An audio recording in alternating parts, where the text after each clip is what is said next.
میں آپ کو ایک مثال دیتا ہوں جی کہ 2001 میں ایک فنڈ قائم کیا گیا حکومت پاکستان کی طرف سے، جی اور وہ یہ تھا کہ جبری مشقت کے جو مزدور ہیں جی جی ان کی بحالی کے لیے یا جبری مشقت کے خاتمے کے لیے 1 ارب روپیہ جو ہے مختص کیا گیا. جی. وہ 1 ارب روپیہ جو ہے وہ 12 سال استعمال ہی نہیں. Very sad and very bad. اندازہ کیجیے کہ اب یہ اس کے لیے وسائل بھی مہیا ہو گئے. چلو یہ ہوتا ہے نا کہ ہم نے بجٹ میں پیسے نہیں رکھے، وہ پیسے بھی رکھ دیے بجٹ میں، پیسے بھی رکھ دیے، استعمال کیوں نہیں کیے گئے؟ استعمال اس لیے نہیں کیے گئے مجھے لگتا ہے کہ وہ ایسے فراموش کردہ انسان ہے، وہ ایسا فراموش کردہ طبقہ ہے، اور وہ لاکھوں کی تعداد میں جو جبری مشقت میں جی جی قرض کی غلامی میں پھنسے ہوئے ہیں، اور ان کو ہم نے کرنا یہ تھا کہ کوئی ادارہ اس کی ذمہ داری اٹھا لیتا. جی بالکل. اب تو وسائل بھی ہیں. جی جی. اور 10-12 سال وہ رقم پڑی رہے، اس کے بعد جو ہے وہ کسی اور مد میں استعمال کر لی جائے. پھر یہی ہوا.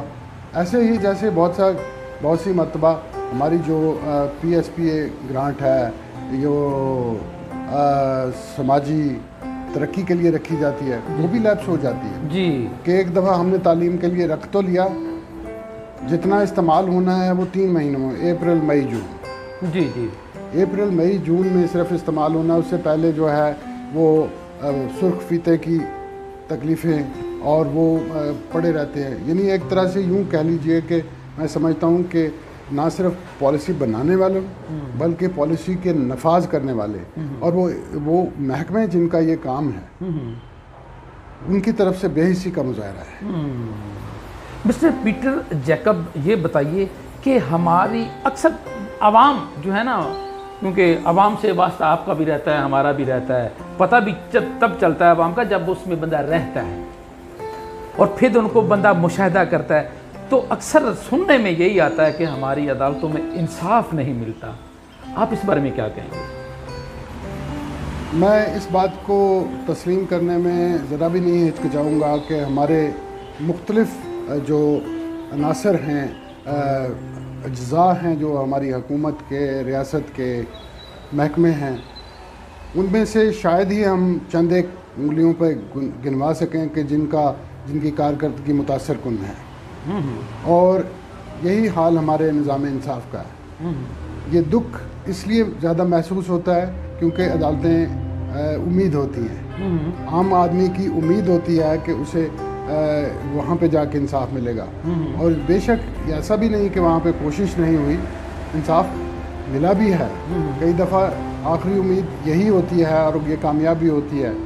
اور کیونکہ میرا قانون کے شعبے سے تعلق ہے تو میں یہ کہوں گا کہ یہ درست کہ یہ ہم اس کارکردگی پہ مطمئن نہیں ہیں، ہم اس کو بہتر بنانا چاہتے ہیں.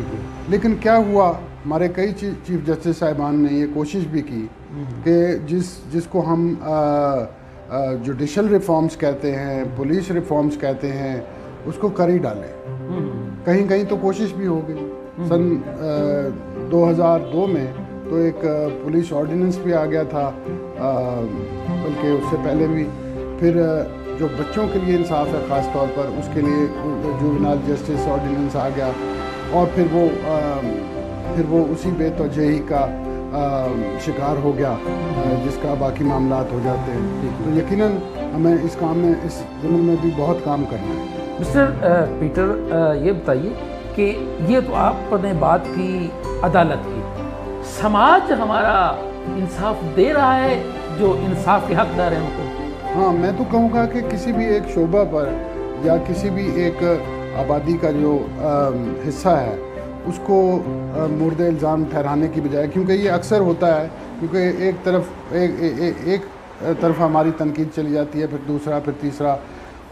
آپ نے ٹاک شوز میں دیکھا ہوگا کہ وہ مختلف شعبوں کے نمائندے بیٹھے ہوتے ہیں، تو اس میں وکیل کہتے ہیں کہ نہیں پولیس کی غلطی ہے، پولیس کہتی ہے کہ تاریخیں تو یہی لیتے ہیں، پھر وہ عدالت پہ بات آ جاتی ہے، پھر عدالت کا احترام ہے وہاں پہ جانے کی. تو میں تو یہ کہوں گا کہ ہمیں یہ تسلیم کر کے کہ ہم من حیث القوم ناکام ہیں اور اپنی ناکامیوں کی فہرست رکھیں سامنے اور ایک ایک کر کے ہر کوئی جو ہے اس کو اس کے اوپر درستی کا سامان کرتا جائے. اصلاح کا سلسلہ پیدا ہونا چاہیے, اصلاح احوال ہونی چاہیے.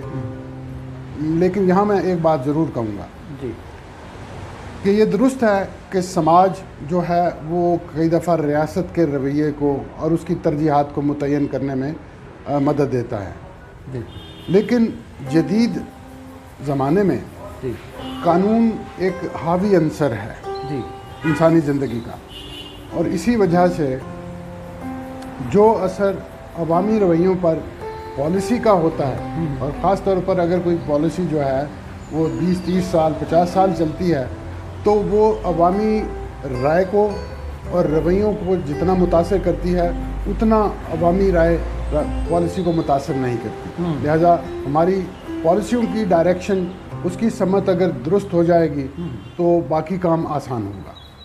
آپ کی جو تنظیم ہے ادارہ برائے سماجی انصاف, تو یہ لوگوں کو انصاف دلوانے میں کیا کردار ادا کرتی ہے؟ ہم خاص طور پر جو جس کو محرومی کہا جا سکتا ہے جی اس کے مختلف پہلوؤں کو زیر بحث لاتے ہیں, جی تحقیق کرتے ہیں. جیسے میں نے چند ایک آپ کو پالیسیوں کی اور وسائل کی مثالیں دی ہیں کہ جہاں پر ہماری ناکامی ہوتی ہے کہ کوئی محکمہ یا سرکار وہ ناکام ہو گئی ان طبقات کی محرومی دور کرنے میں, تو اس اعتبار سے پھر ہمیں یہ ترجیح کام کی وہ قریب لے آتی ہے تحقیق, اور جس کو ہم پالیسی ایڈوکیسی کہتے ہیں کہ پالیسیوں میں بہتری لانے کے لیے جو تجاویز دی جا سکتی ہیں سول سوسائٹی کی طرف سے اس کی. ماہر قانون کی حیثیت سے آپ ہمیں یہ بتائیے کہ ہمارا جو قانون ہے وہ توہین رسالت مآب صلی اللہ علیہ وآلہ وسلم کے حوالے سے وہ کیا سزا کوئی متعین کرتا ہے؟ ہمارا قانون جو ہے وہ بڑا حساس سا ایشو ہے. ہاں ہاں ہاں بالکل, اور یہ قانون موجود ہے, اور ہمارے پاس یہ قانون سازی جو ہے وہ 1980 سے لے کے 1986 تک 5 نئے قوانین کا اضافہ کیا گیا تعزیرات پاکستان میں. اور اب کیونکہ کچھ واقعات بھی ایسے سامنے آ رہے ہیں جس سے عام آدمی کو جاننے میں کوئی دشواری پیدا نہیں ہو سکتی کہ اس قانون کا غلط استعمال ہو رہا ہے. اچھا, تو 295C جو ہے خاص طور پر حضرت محمد صلی اللہ علیہ وآلہ وسلم ان کی ذات کے بارے میں کوئی گستاخی کرنے کے متعلق ہے.